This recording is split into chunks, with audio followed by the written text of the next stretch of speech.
What is going on, Wealth Our Way Nation? It is your main man, Charles Tank Harris, the founder and chief visionary officer of the financial literacy platform Wealth Our Way, where our motto is wealth is not only for the wealthy.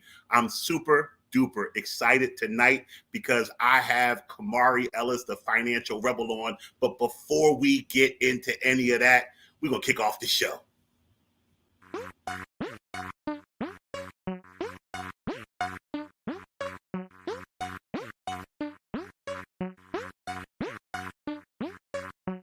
I grew up in West Philly, and times was tough. Single mom, 4 kids, there was never enough. What's a youngin' to do? Join a gang or a crew, or go to school, hit the books, and find a mentor or two? God was on my side, Mom's was not with the games, so I studied extra hard, created a lane, read books by Warren Buffett and Benjamin Graham, spent time on Wall Street, and now I'm the man. But there's still much to do, and plenty to say, so I present the Power Hour, that Wealth Our Way.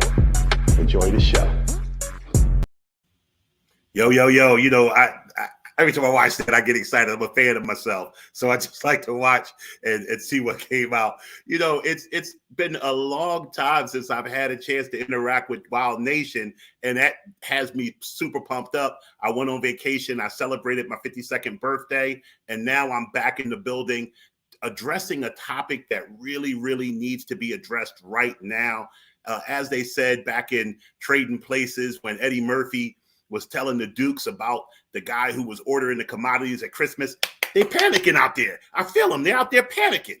And I see people out here panicking, and I can't let it go down on my watch. You just need a little education. And Wild Nation, you need it because y'all my people. And I want y'all to be out here in these streets telling people how to get down the right way. Before I get started introducing tonight's guest, you know I have to practice the attitude of gratitude. Thank each and every one of you who are here with us live as we stream across the Facebook Wealth Our Way page and the YouTube Wealth Our Way network page. Please don't forget to subscribe to the YouTube channel. I also want to give the Wild Nation salute. I haven't been able to do that in a while. To all the members of Wild Nation who will watch this show, record it overnight, over the weekend, wherever they can squeeze their financial fix in. And then a heartfelt how are you to the good folks on the Life 101 platform who listen to the audio of this very here program. Now, my guest tonight, we got to see the financial rebel himself. I never asked him how he came up with the name The Financial Rebel, and I'll ask him when we bring him on the show in a few minutes. But my reason for calling him The Financial Rebel is because he does it differently than all of these other cats that are out here. I have to, because of the industry that I'm in, listen to a lot of people who are out here giving financial information, and we're not supposed to talk bad about people, especially our people, but they doing it kind of crazy. But the financial rebel does it the right way. He goes against the grain. He doesn't do what's popular. He doesn't do what you clamoring to hear. He does what you need to hear. He educates you, and he has the credentials to do so. So please, let's give a nice Wild Nation round of applause and support. Virtual clap from my guy, Camari Ellis, the financial rebel. Camari. Thank Mr. Harris. Thank you, sir. I don't know who that guy was you just introduced, but I'll take it. That made me sound great. Yo, you know, man, I respect where respect is due. I have shaped the program over the course of the year, as we both know, being in this industry and translating what we've always done in the brick and mortar environment to a virtual environment. You know, we're learning the landscape and doing certain things. And unfortunately, I say, and maybe people won't agree with me that it's unfortunate, people are more inclined to tune into something that's entertaining than they are to tune into something that's educational. So yep. I've had to shape the Financial Power Hour to be more of an edutainment show. I bring on topics that touch on finance, but also just kind of touch on the pulse of things that are clickish and popular. Tonight's an educational show.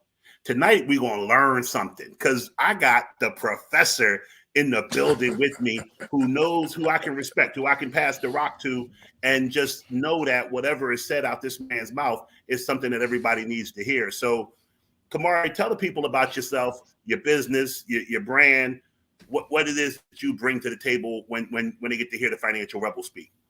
Sure, absolutely. Again, thank you for having me. I'm appreciative. I'm feeling a little inadequate right now because he's got all these fancy graphics and stuff, but that goes to show that he's investing in his brand. and he's taking his business serious. But I'm Camari Ellis. Many people call me the Finance Rebel.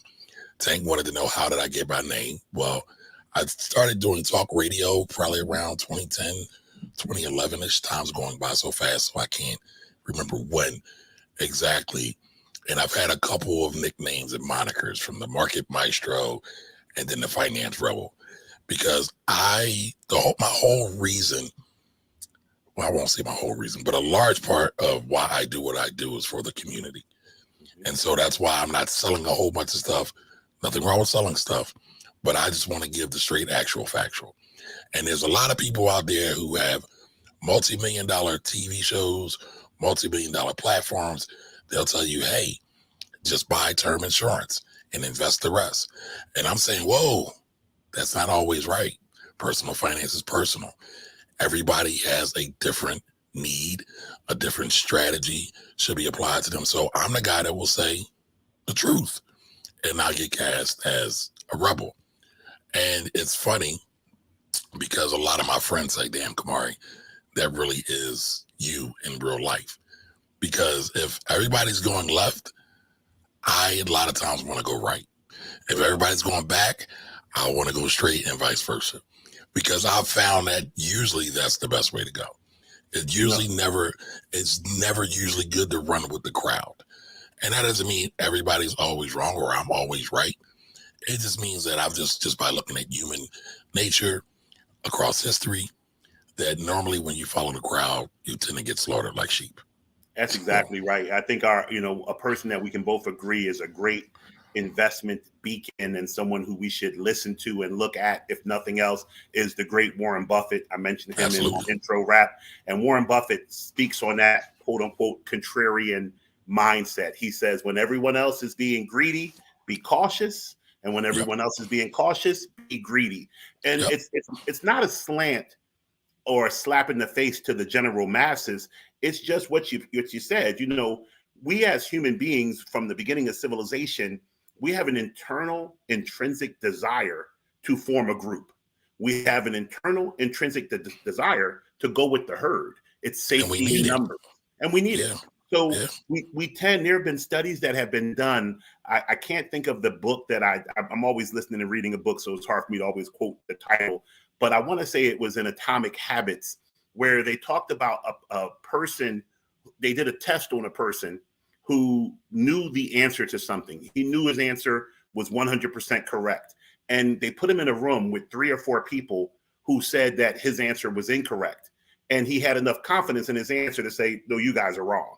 But then they kept adding people to the room, all of whom were telling him his answer was incorrect. By the time they got to about 25 people telling him he was wrong, he changed his answer, because there is something inside of us that says it's more desired to be wrong with the crowd than to be right alone. See, and I'm the guy who will, it might not get, because I'm a human too, right? Yes. But the 25th guy might not sway me. It might take 50. It might take 100. It might take 50. But yeah, that is very, very true. Peer pressure is real. Peer pressure is real. What I want to talk about, the title of tonight's show is The Lesson Coming with the Recession. We hear so much. I want to give a little bit of precursor information before we get into this conversation. Camari touched on it already a little bit about people who are out here selling things, whether it's on social media, and God bless social media. I'm on social media. Camari's on social media. We need to get these messages out. I am not envious or jealous of anyone who is out here doing what they do. I am, however, inherently a protector of the uninformed and the uneducated. And I feel as though, and this is where I think I know Camari and I share a common feeling for our community. We want to make sure that what you're hearing is correct and that you know what to do with it. An Uzi is a remarkable thing if you're at war. An Uzi is a horrible thing in the hands of a 5-year-old. So you want to make sure that the proper tool is being used the proper way. Correct, Camari? Context matters, and it's so funny you say that, right?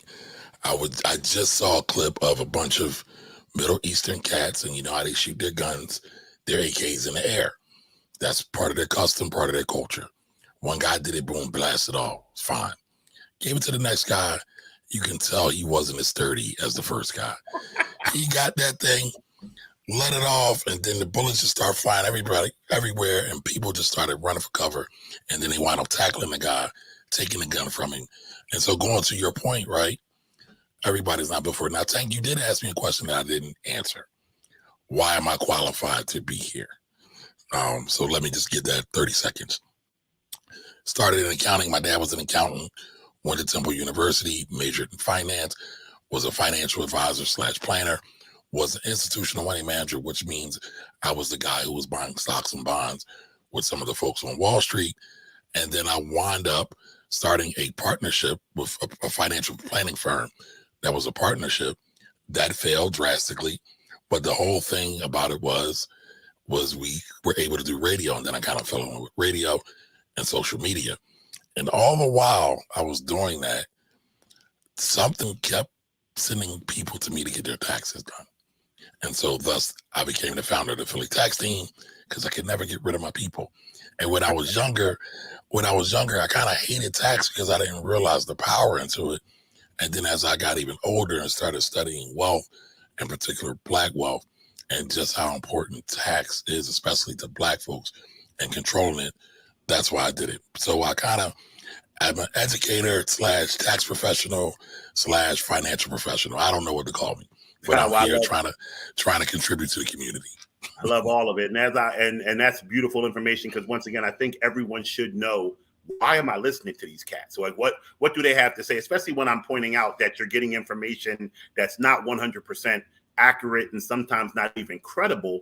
Then what makes us accurate? What makes us credible? So I'm glad you put that out there. What I was touching on about the other people I see on social media, and I'm going to bring up one big thing that's going on. In fact, I saw that you had a show on it. I haven't had a chance to listen to the entire show, but the Amazon stock split, we're going to get into that on this show a little bit as well. Not a strong focus, but I want to touch on something that people need to sell whatever it is they do. Now we see it more direct with the online. Hey, listen to me, laugh at my reel, come buy my book. Listen to me, participate in my webinar, and then join my masterclass. We see that direct sales happening. And once again, I'm glad this channel exists. What we also may not pay attention to is things that have been around forever, like print media, TV media. They do the same thing, just not as kind of directly. When you hear things, and it was funny because I was on vacation. Yeah, I was doom and gloom. I was on vacation with a really good friend of mine, a member of Wild Nation, my boy Brew, shout out Brew, was on vacation with me in St. Martin. And he asked me something about what the market was doing. And I was so happy that we were physically in proximity to each other so he could see that I really practice what I preach. I said, dude, I don't know what the market is doing, nor do I care.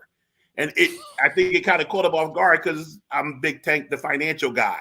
And I was like, if you are doing wealth building correctly, in my humble opinion, you don't need to know on a day-to-day basis what the market is doing. Really, what I always tell people about the news is, and I'll use a subject that unfortunately is grabbing headlines currently, which is gun violence. Somebody gets shot every day in America. Somebody gets shot. Leads. Yeah, somebody gets shot every day. I don't hear, nor do you hear, about every time somebody gets shot. What you do hear about, what you can't escape, is if a cop shoots an unarmed person, or if there's a mass shooting, or if there's a hate crime. You don't have to turn the TV on. You don't have to get on the internet. You're going to hear it from the first person you bump into. You're going to hear it. So I bring that analogy up to say, big news tells itself. I don't have to look for little news every day, because the really important stuff I'm going to hear about. It's the same way with the market. I don't need to hear about the market was up 1%, down 0.7% every day. If the market drops 26%, I'm not even going to be able to go on Facebook and tell somebody happy birthday without seeing the market drop 26%. So I don't have to actively follow it. The news I need to hear, I hear. When I was researching information for this show, I found out that Target had dropped, 30-some% May 18th, right before I went on vacation. I didn't know until I researched this show today that happened. Guess what? It didn't affect my life, not one bit, because I'm not a short-term trader of Target futures and options. So with all that being said, as we get into this show to talk about the recession and why everybody is up in arms about what's going on in our economy, I have to pass the mic to Camari and let him educate you guys on what an actual recession is. So Camari, break it down for the people. So I want to do two things. I want to read the actual definition. I want to read that verbatim, and then I want to give you my interpretation of it. Words matter, definitions matter. I see people say all kinds of wild stuff like you were talking about earlier, and I'm just like, that's just not right. So, hopefully everything I do will help improve anybody and everybody that's watching. So what's a recession? That's on the top of everybody's mind right now. So I'm reading this just from Google, right? A period of temporary economic decline during which trade and industrial activity are reduced, generally identified by a fall in GDP and 2 successive quarters. What does that mean? Basically, the economy took a haircut. Think of your house as the economy. You got laid off. You missed 2 paychecks. You found a new job and things get back together. Recession's over, right? So we can go through personal recessions. We can go through depressions. The depression is, I believe, it's 6 quarters of straight loss, right? Of economic loss. Now, you might want to know, well, what's GDP? GDP is just all economic activity as we're talking about right now as it relates to the United States. So people stop buying cars, clothes, food, travel, things like that.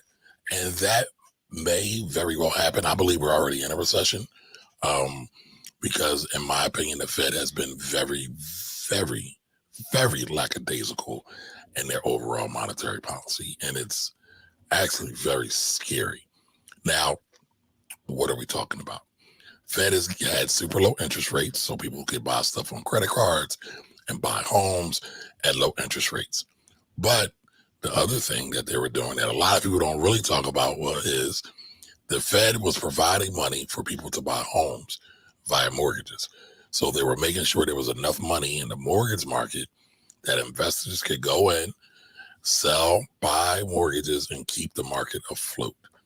And doing so, it made it really easy for people to buy homes.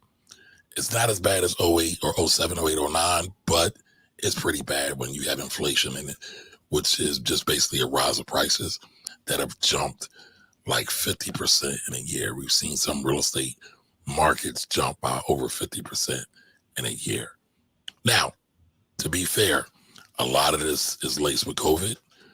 There's been some issues. You probably heard the term supply chain, or supply chain issues or transient issues, right? People haven't been able to go to work. Supplies haven't been able to be made. People haven't been able to get to the docks. Everything slowed up. So people weren't able to get their goods and services, even with food, right? It's been a slowdown. And now we have Russia and Ukraine and the United States all doing this, I don't know, Russian tango. I don't know if that's politically accurate or not. My apologies, but that's a whole thing because Russia and Ukraine produce a whole lot of wheat and corn. They haven't been able to plant their wheat and corn. They're like 1/3 of the market globally. So that's going to have an impact on everybody. Gas prices are through the roof. I paid $5.17 yesterday for gas. I was thoroughly appalled. I think I almost had a low-key panic attack. Now, I was okay at like $4.99. I didn't know, Tank. I know I've seen some of your posts like you paid over $100 to fill up. $170 this weekend to fill up my car, and I don't want to take your train of thought. God bless you. No, go ahead. Friday, so I was on vacation. I landed in Atlanta from St. Martin on Thursday night. Got up Friday morning and drove from Georgia to New Jersey. When I got to New Jersey, I had to fill up in gas. Blackwood, New Jersey, $163. My wife and I then hit New England for the weekend. So by the end of the weekend, I was out of gas again. Had to fill up $172. So in 2 successive gas fill-ups, I spent $335. Wait a minute, I gotta ask this question now. You drove from Atlanta to Jersey with 1 tank of gas? No. I stopped several times on the way. Okay. I was just checking. Yeah. So you spent more than $170 on gas. Oh yeah, more than $100. Okay. The first 2 fill-ups, I filled up in South Carolina. I didn't even fill up. I got $80 in South Carolina, $80 in Virginia. The Keep it gas that I topped bought in off. Virginia got me to Jersey on E. And then I filled up. Yeah, it was crazy.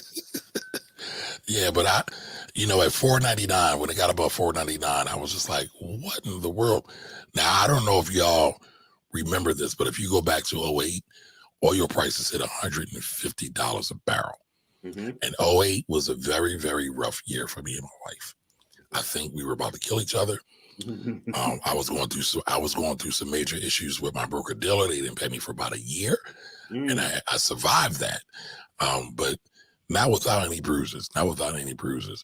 And daycare, I tell people all the time, we had 2 kids. Our kids are about 18 months apart, both in daycare at the same time. I almost died. but I'm here to talk about it today. But I got triggered. I was like, all right, we still under $4.99. It's not as bad as '08. That sucker went from like $4.99 one day and then $5.17 the next. I'm ridiculous. Like, what the floggy Nugan? What's going on out here? Let me say this. You bring up a very valid point. You touched on something that most people won't have the insight to look at it as. There's a difference between a global recession, a national recession, and as you pointed out, a personal recession. All of finance is personal. All of us aren't going through the same thing at the same time. I may look flush while something bad is going on and the person next to me be jacked up, and vice versa. So, when all of this government money was being thrown out, the PPPs and things like that, I wasn't getting it. I just wasn't filling out paperwork correctly. I was too busy working. And I got cats that have businesses that don't make anywhere the amount of money is mine, aren't really even full-fledged businesses, that were getting checks from the government for $150,000, $200,000. And when I finally got my PPP paperwork all together, I think I got a thing for $3,800 because I had did something completely wrong and put a comma two decimals over. So with all that being said, we're going to speak for the next, say, maybe 10, 15 minutes about how the things that are going on nationally and, dare I say, globally affect us individually. Because at the end of the day, my audience, me, you, people, everybody in the sound of our voice, we're inherently selfish. We care about ourselves. We want to make sure we can get to tomorrow. So what does this mean to the average person listening that we are in a recession? What does that change for their outlook tomorrow? Typically, usually, nothing. Zero, zilch, nada. Normally. That's why you're on the show, bro. Right? Now, it sounds good in the newspapers. It sounds good on social media because it's another talking point. But sadly, a lot of this stuff, what I consider is financial porn. Now, no shame if you like porn, but we all know porn is performative, right? Porn is a show. That's not how people usually do in real life. This isn't how people really do in real life when it comes to their money, right? But they're just trying to make a spectacle out of it. And I get it. It's got to be entertaining. It's got to be, fly. It's got to be fresh, fly, and bold, or else nobody will watch it. Right. But sadly, a lot of times, the people who are actually trying to be fresh, fly, and bold don't get their technicals right. And I feel many of them aren't qualified to talk to folks. But we're not going to go into that because then they're going to say I'm dry snitching. That's what the youngins say, right? I'm out here dry snitching. But now most people don't have to worry about it. Listen, I think one of the biggest things people should think about is their skill levels, because I feel, just from my experience, most people are they're undercompensated, right? And they feel like the government or somebody else is just going to give them something. Government, nobody's just not going to give you anything. However, if you have skills, undeniable talent that you can take to the marketplace, that's undeniable, people are going to pay you. They're going to have to pay. And in this day and age, I'm sorry. I was just going to say, in this day and age, we have more access to showing people our talent. Yeah, absolutely. We have more access to people showing our talent because we live in this 24-hour news cycle, but it also messes with our psyche because we think that, boom, I've never played basketball a day in my life, but I can do this 360 tomahawk reverse slam. You can't dribble. You can't pass. You can't even tap board, let alone touch the rim. And you don't know any of the fundamentals of basketball. And so that's a sad thing. But again, if we're looking at it all in all, I'm talking about Black people, this is probably the best financial times that we could ever be in. The question is, though, can we get our mindsets aligned to take advantage of those financial these financial opportunities and really maximize everything? And I don't know if everybody's there. One of the things that I find myself doing, because I'm in a state of flux as a business person and as a financial planner, I'm in a state of flux because what I do that pays my bills is I am a financial planner for individuals. I have people who pay me every month to be their financial planner. What I am moving toward is what we're doing right now. I want to be a content creator that can, as the keyword in every business to grow. Stop. You don't want to be a content creator. You are a content creator. Mindset is everything. You are doing it, sir.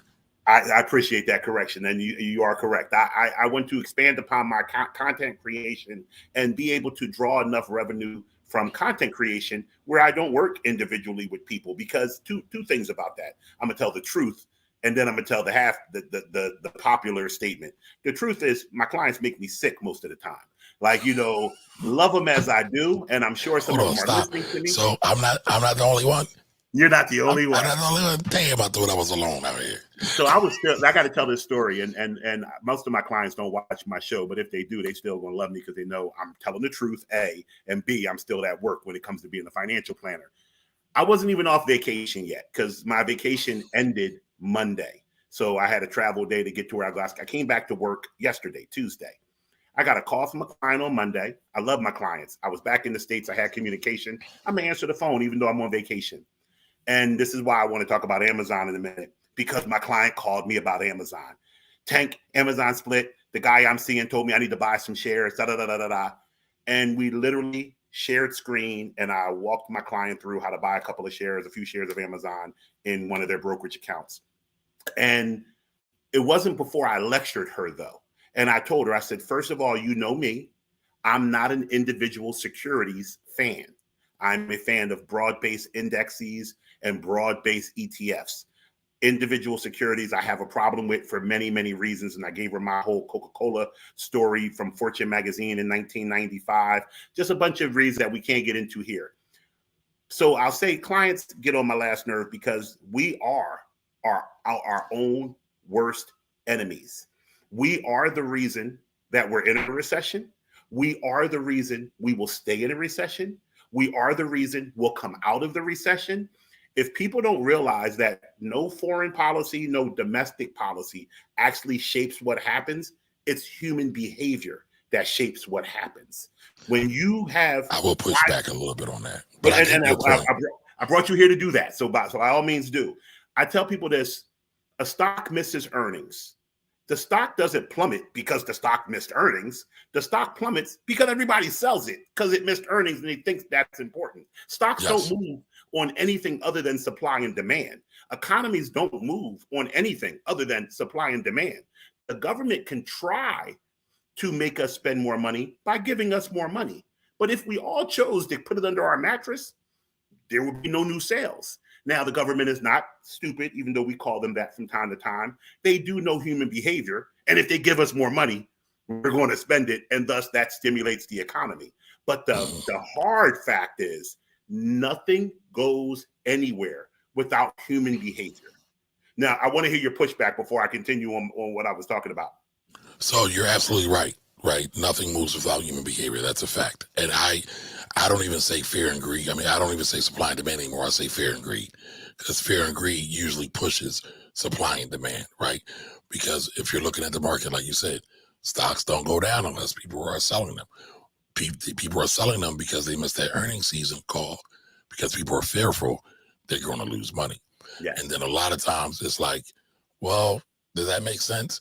Because when you really look at the dynamics of earnings calls, you have some people on Wall Street called financial analysts that said, I expect this company to do $1 over EPS. $1 over EPS is earnings per share. I won't bore you all, but that's just a measure of how well or bad a company is doing. So they might have hit the $1 EPS, or they might do 95 cents. So instead of it being $1, they did 95 cents. So they missed profit by 5%, but they're still profitable. They're still gainfully employing people. They're still funding pension funds and 401ks and benefits packages. They're fine, just because of this financial pornography, going back to that term again, because everybody's playing this game that people are now up in arms because the media, as Brother Malcolm taught us, will have you thinking people are your enemy. And also, a lot of times they're not. So they can play mind tricks on you and you don't even realize it. So the only part I was going to push back on, Tank, was that I do believe that people need to pay more attention to politics, monetary policy, because it will impact your bottom line. It's not always right away, right? So it's not a hard pushback, because I agree with everything you said, right? A lot of times that stuff happens and it's later on and it happens, but everybody should be involved. Why? Taxes. Taxes, for the most part, if you are watching a show and you're trying to create wealth for you, yourself, your family, and generations, you're probably looking at 25%. So for every dollar you make, you're paying the government 25 cents. That means you only have 75 cents left. So it behooves a lot of you to figure out strategies to take that 25 cents and maybe make it 12, right? So that way you got 87 cents, or what is it, 83 cents left over. Whatever, I got the math wrong. I completely agree. Right, but it behooves you, right? And who does that? Government, right? Government also, through taxes a lot of times and other means, will give subsidies to companies to buy and sell certain things. And a lot of times we don't even realize what's going on in the background. A lot of our food is being produced by major corporations that are getting these subsidies that don't need it. And sometimes they're monkeying around with the food supply because the government told them not to make enough food, not to produce enough food. So there's these other things. I'm super nerdy. I can nerd out on y'all all day long, but there is a thing there. And I just wish more of us would get involved, because if more of us really got involved and pushed back, there would be less tomfoolery going on. And I'm pausing because I'm trying to monitor my speech here and not be too flagrant with my language. I love it. I love it. And I'll say this, what you're saying, and this is why I brought you here, bro.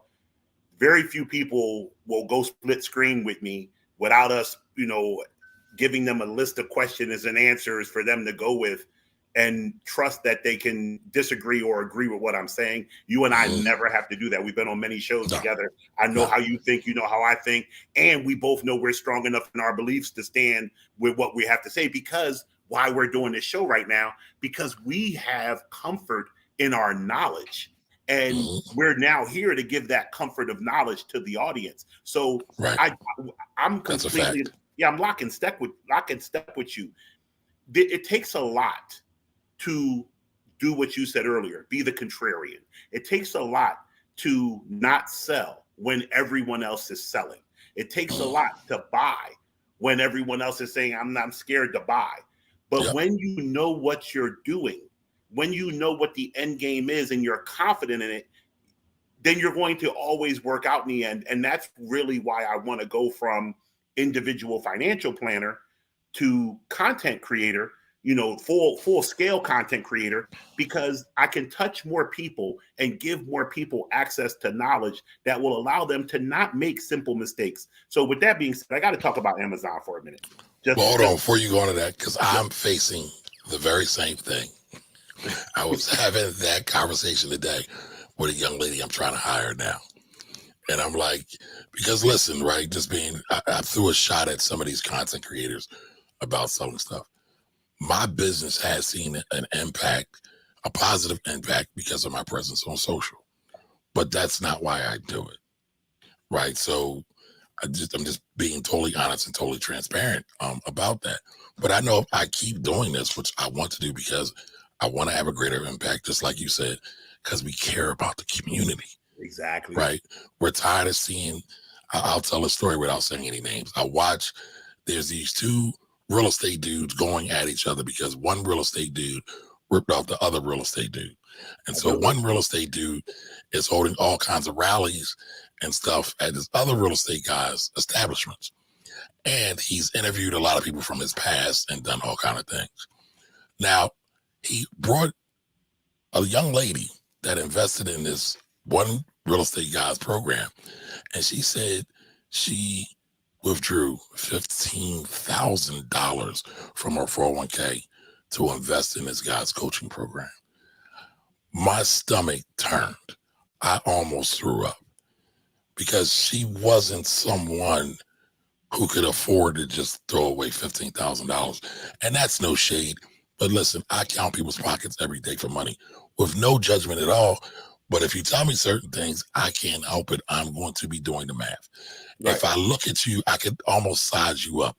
Not always, but 98, 97% of the time, I'm pretty accurate about where you are in the ballpark. Again, no judgment, right? Because we're all human beings, right? We're all children of God, first and foremost. But this lady wasn't a lady that could just give away $15,000. And she got on the microphone and on camera and said, I gave that away. Or I paid into this thing. I paid into this program. And in my opinion, because I could be wrong, because people say that that was her own decision. But the professional, the so-called coach, should have asked a bit more about her background and said, hey, you're not really qualified for my program. I got some free content over here, or I can do some kind of supplemental thing for you. I'm not taking your money because it's going to put you in a precarious position financially later on. But that's stewardship. I consider myself a steward. I know Tank considers himself a steward. Everybody's not built that for their life. And when you are a steward, a lot of times you're okay with going against the grain. So. 100% agree. And it's funny, my good sister Tasha Wana just posed a question in the chat, and I want to address it. It goes hand in hand with my tirade that I'm about to be on for the next 5 to 7 minutes about this whole Amazon situation. So I talked about this on 15 Minutes of Finance yesterday. All I can say is 2 words: fractional shares, people. Fractional shares, people. Fractional shares, people. Did you saw that in my video? I did. I didn't. You said it. Oh. I didn't. I saw your headline about the Amazon split, and I this is the thing, dog. This is why me and you are groovy like this. I knew that you were going to be saying what I'm saying now and vice versa. Like, it makes us laugh at these people who think a stock split is a buying opportunity because we know better. I didn't need to watch the whole program, although I always subscribe and watch your stuff because I want to support. So and I learn. So it is in queue for me to watch the episode, but I haven't watched it yet. I just saw the headline about the Amazon stock split. And I'm watching another financial person who I know personally, who was just talking about how now it's affordable. Let's run out and buy Amazon. It was affordable last week. It was affordable last month. It was affordable last year. It was affordable 2 years ago. I buy Bitcoin. People hear me say it all the time on my show. It's no secret. I buy Bitcoin. Damn, so you buying one Bitcoin at a time? You dropping 30, 40, 50 think grand? I'm out here buying one Bitcoin at a time. And Big Tank got a couple of dollars, but I don't have $30,000 to buy one Bitcoin every time I get the urge to do so. More importantly, even if I had 30,000, I wouldn't buy one Bitcoin because now I'm not diversified. Because $30,000 is in one section of my investment portfolio. What I preach to people is I have a budget. My budget has a line item for what I can afford to put into my investment portfolio. So I start there. Then I take that line item and I have a diversified asset allocation that has about 18 different categories that I invest across. Each one has a percentage in it. And I deploy that money across those percentages. And thank God for fractional ownership, because 9% of my portfolio may say emerging markets. And 9% of my money that I have may only be $88. I can buy $88 worth of an emerging markets ETF, though. I can do that every time it's time to average. And when you have Fidelity, Charles Schwab, those are the two I'm going to stick with. I'm not going to talk about the other platforms. I rock with, I'll throw Vanguard in there. When you have Fidelity, Charles Schwab, and Vanguard offering $0 trades and the ability to own fractional shares, there is not a company that is beyond your reach financially. You don't have to wait for a stock split. You don't have to wait for something to go from being $30,000 a share to $1,500 a share so you can buy one share at $1,500.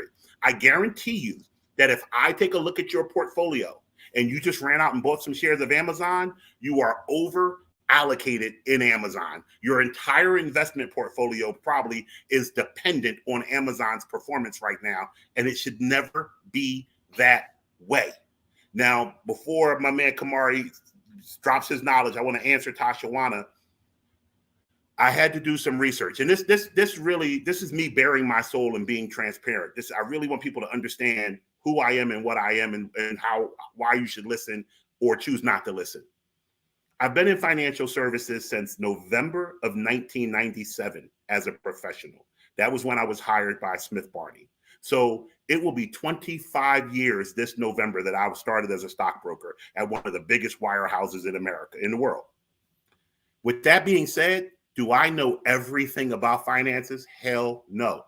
I just learned 2 days ago that there are 508 companies on the S&P 500.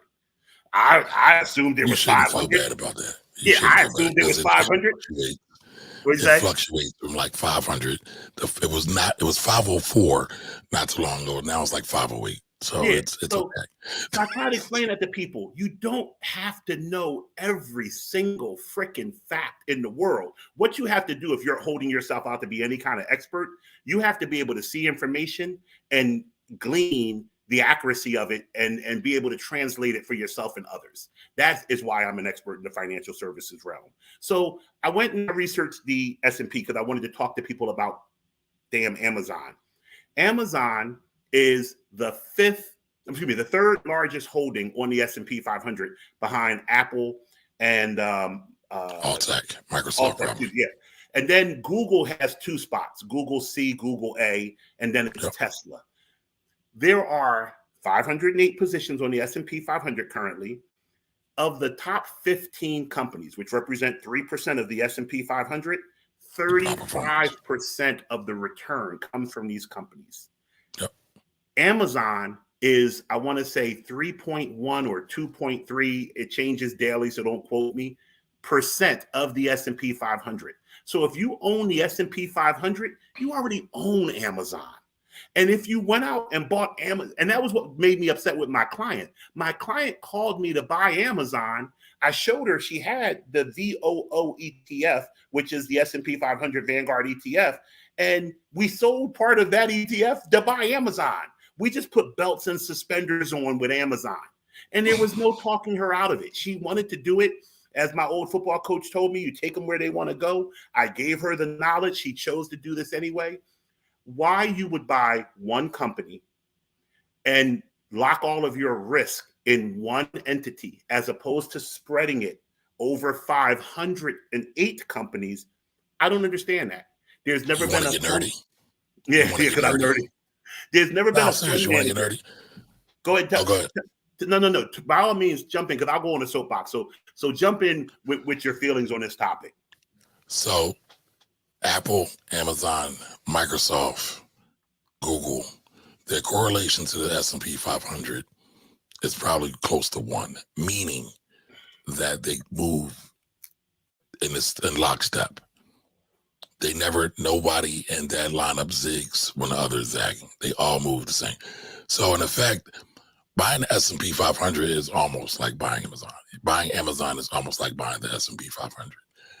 On any given day, it might vary some, but if you look at their overall performance, there's not going to be much of a difference. There's not going to be much of a difference. And if you want to get even nerdier, this might rattle your boots a little bit. Diversification for people, most people who are in what I would call their wealth accumulation phase, doesn't really matter.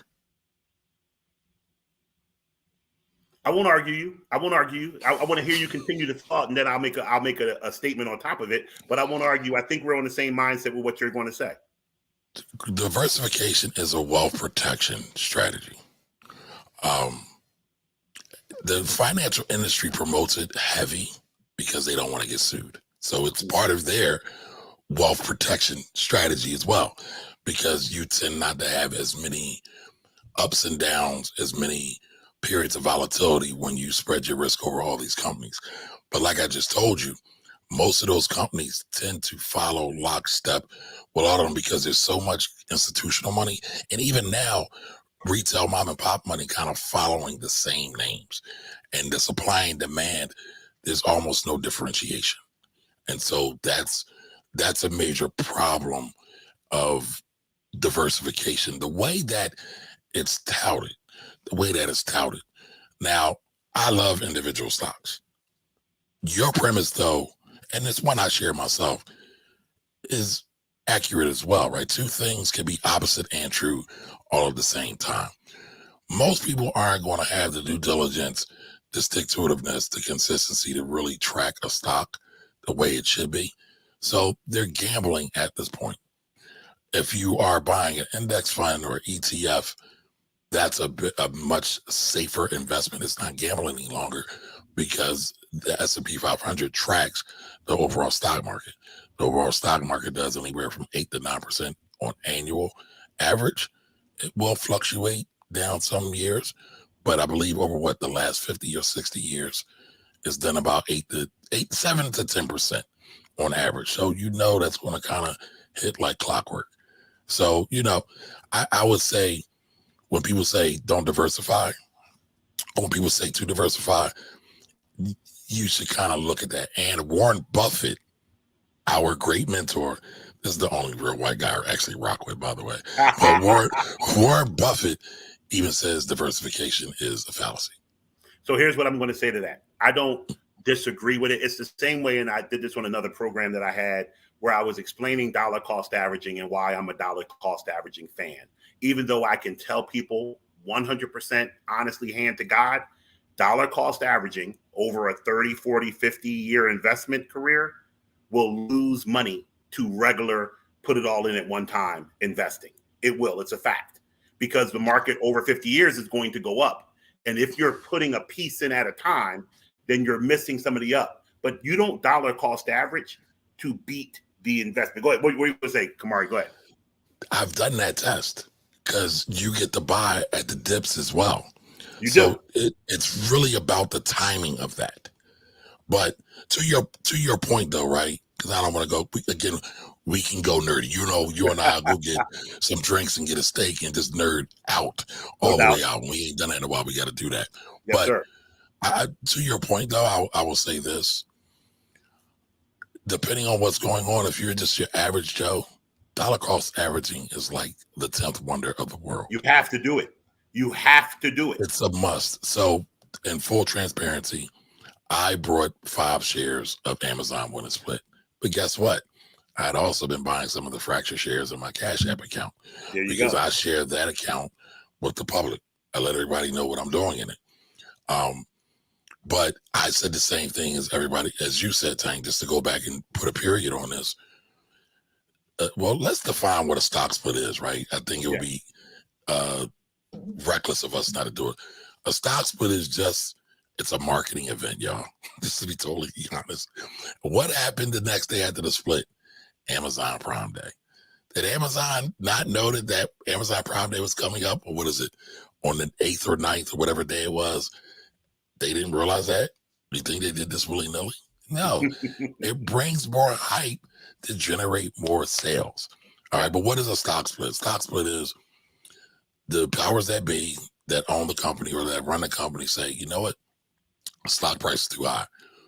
We want to split this stock up, in Amazon's case, into 20 different pieces. We want to split it up so people can buy it cheaper. But what are they doing? Amazon was around 24.70-ish when they split. They just divide 24.70 and you'll get roughly 125. It's the same thing now. So you can take $1 You could literally take $1 to buy Amazon when it was $24.77, and you could take $1 to buy Amazon when it's $130. There is no real difference. There is no change in the rate of return. There is no difference in the performance of the company's profitability and revenue. Same thing. I was explaining this to people yesterday on 15 Minutes of Finance. Stock splits meant a whole lot more 25 years ago when I first got into the business, and there was no fractional share ownership. And more importantly, not only was there not fractional share ownership, you had to buy round lots to buy a company. So you had to buy 100 shares of Amazon to own Amazon. Come on, I need you to keep going on that. There's another factor though. Keep going. How much did you need to open an account? Oh my God, the account minimums were ridiculous. When I started at Smith Barney, you had to have $250,000 to be in the high net worth division, which is where I was with Consulting Group. So now we go back to that word diversification. And Markowitz, who's the person who invented modern portfolio theory, will say to you that you need 30 to 35 holdings in any particular asset class to be diversified in that asset class. So if you're in the large cap American stock market, Microsoft, Google, Apple, and we getting really nerdy on y'all. I know, but it comes back. I'll bring it back.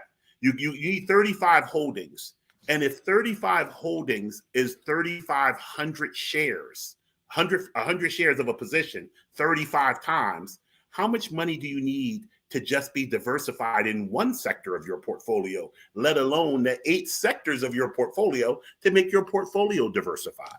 It's very, very difficult to do.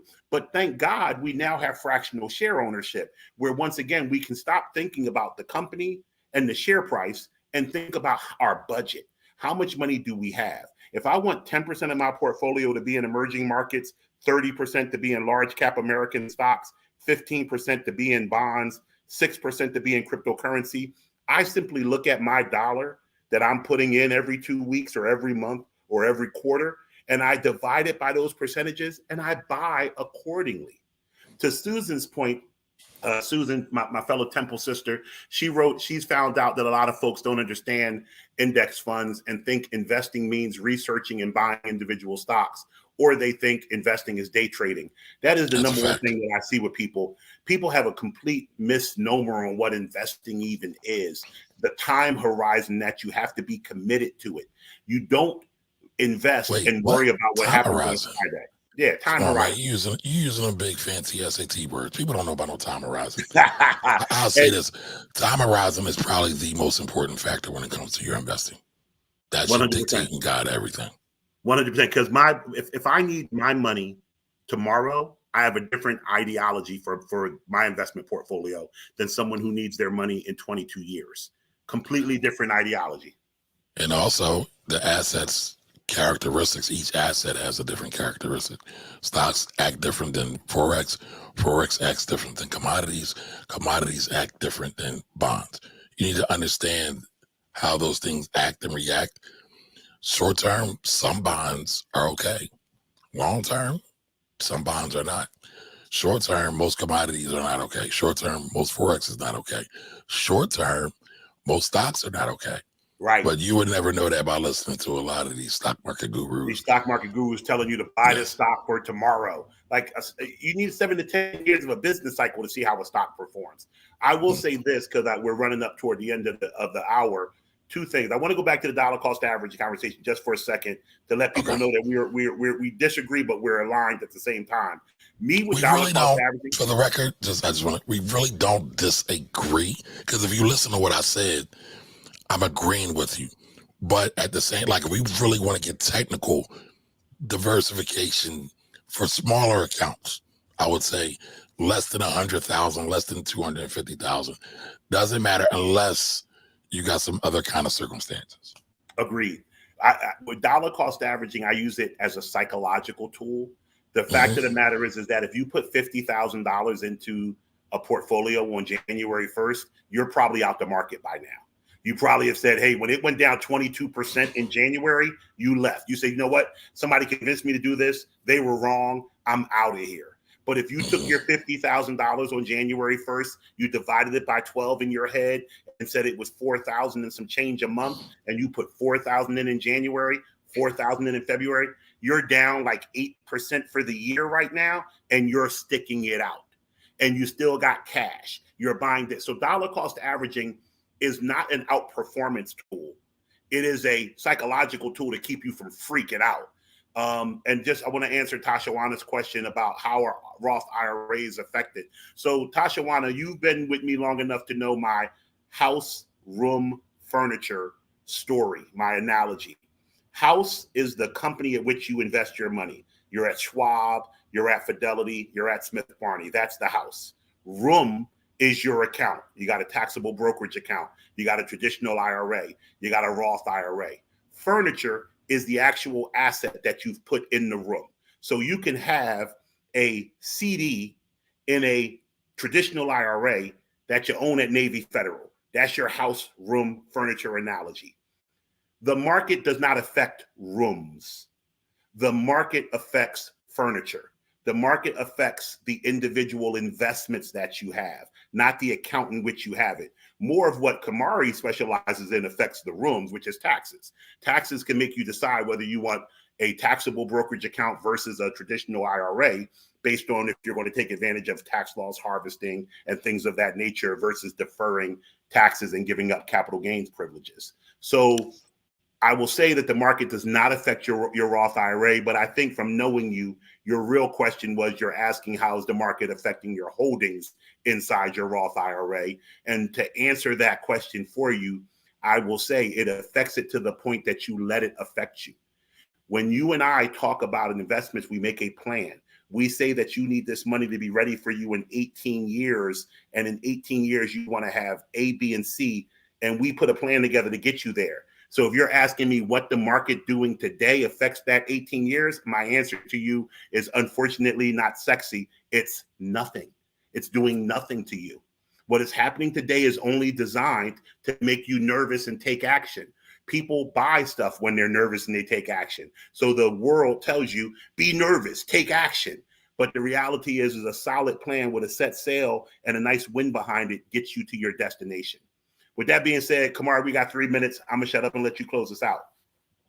Oh, man, listen, I thoroughly had a good time. I'm seeing in some of the comments they want us to do a part 2. I'd gladly do that as well. Tank's coming on my show in about an hour. We got a little intermission.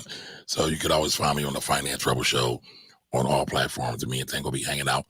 And I'm sure there'll be some of the crosstalk here on that show as well. But I'll more than likely, Tank says come.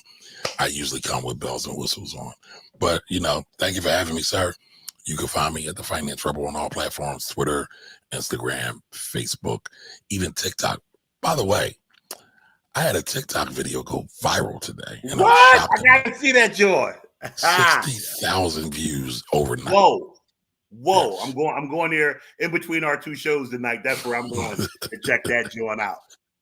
All right, cool. I sincerely appreciate you, brother. You're one of the brightest men that I know, one of the most knowledgeable, but more important than those 2 things, you're one of the most reputable dudes I know, and I rock with you because of that. There's very few people who I say add credibility to what I do. You are one of them because you steady, man. I do the wildness, and oftentimes people got to reel me back in. I know you always where we left you at. You always in the right lane doing your thing. I don't know if that's good or bad, though. Nah, progressing, though. You in a lane, and the lane is always moving forward, but you in the right lane. Whereas me, I be on the shoulder. I done took the detour. I done did the wildness because that's just my personality. I love it. You have never driven with me. Oh, we got to do that then because my driving is legendarily crazy. Hey, no, I'm not as bad with you, but I will take a detour real quick. I thank everybody for being here tonight. We're going to take you to the outro right now. Thank you, guys.